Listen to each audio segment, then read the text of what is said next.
Now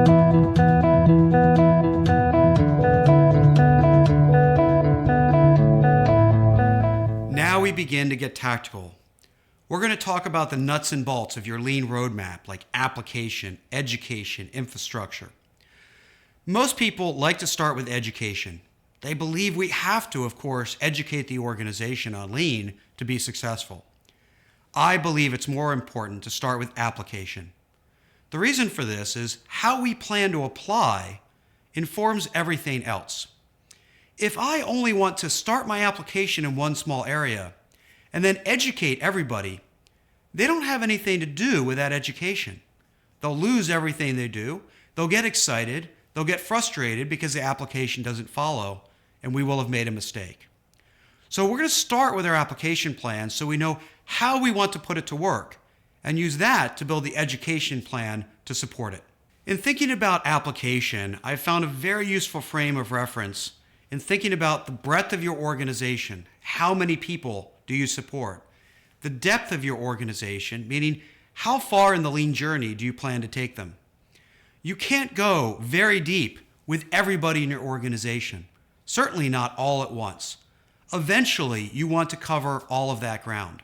But to get started, you need to think about, do I go an inch deep and a mile wide? This means, do I support everybody with one or two skills, one or two tools?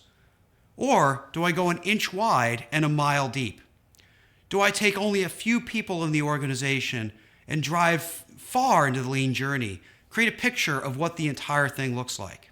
Now, you may not completely select only one or the other, but thinking about giving everybody a little bit or giving a few people a lot is a key aspect in framing your application strategy.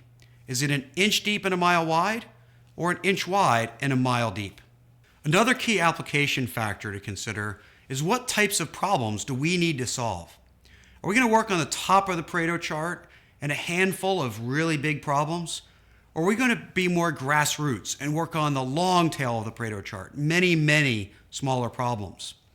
Well, there's no right answer to that because it really depends on what you need to do. For example, if you're in the middle of bankruptcy protection, you need to stop the bleeding. You need to go figure out the biggest things you can do to get results immediately. You might have a lot of pull from the grassroots of the organization, and you might want to support them by allowing them the opportunity to go work on stuff that matters to them. You might also do a little bit of both.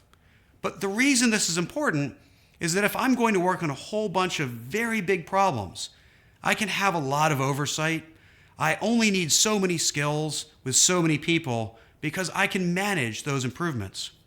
If I'm going to focus on grassroots improvement, I'm going to support them with more coaching, more enablement, maybe a broader set of tools.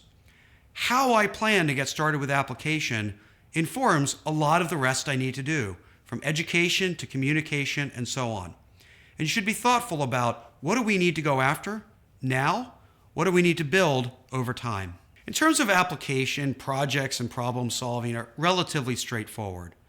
But the inch wide, mile deep strategy takes a little more planning.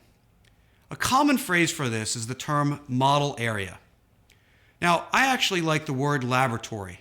Whether you use it or not doesn't matter, but the importance is the point of a model area is to experiment, is to understand what's going to work inside our organization.